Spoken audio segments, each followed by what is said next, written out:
আজ বানাচ্ছি ঝিঙে দিয়ে চিংড়ি মাছ। ঝিঙে আর আলুগুলোকে এইভাবে কেটে নিয়েছি।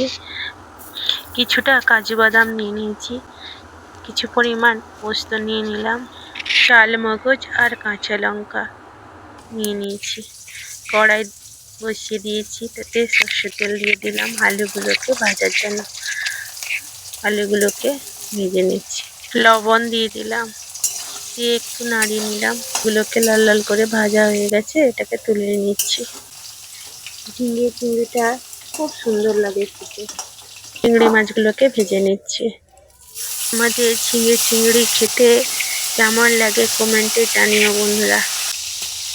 মাছগুলোকে ভাজা হয়ে গেছে, তুলে নিচ্ছি।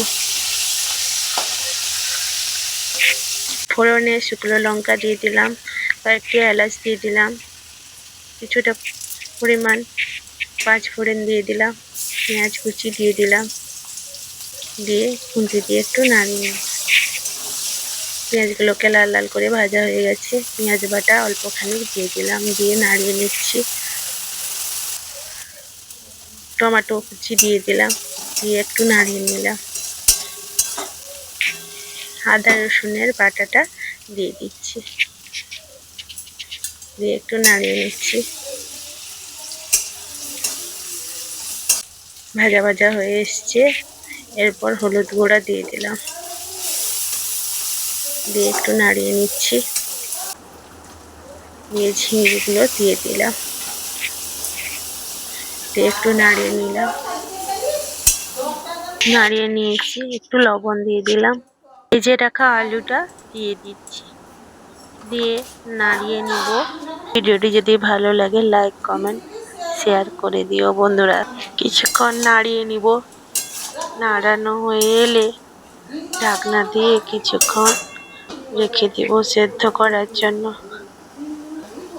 রেখে দিয়েছি, খুলে দেখলাম জল বেরিয়েছে, একটু নাড়িয়ে নিলাম। দেখলাম সবজিটাও হয়ে এসছে।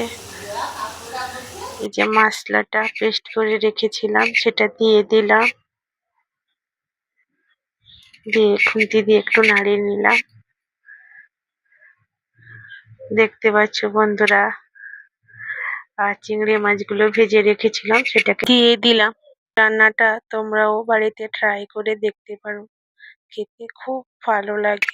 স্বাদ মতো চিনি দিয়ে দিলাম, দিয়ে একটু নাড়িয়ে নিলাম। দেখতে পাচ্ছ বন্ধুরা, দিয়ে কস্তুরি মেথি একটু ছড়িয়ে দিলাম। অল্প খানিক গুঁড়ো গরম মশলা ছড়িয়ে দিলাম। অল্প খানিক ঘি দিয়ে একটু নাড়িয়ে নামিয়ে নিব। দেখতে পাচ্ছ বন্ধুরা, নাড়িয়ে নিলাম। তোমরা সবাই ভালো থেকো, সুস্থ থেকো বন্ধুরা। হয়ে গেছে, আমি ঢেলে নিচ্ছি। দেখো বন্ধুরা কতটা লোভনীয় লাগছে।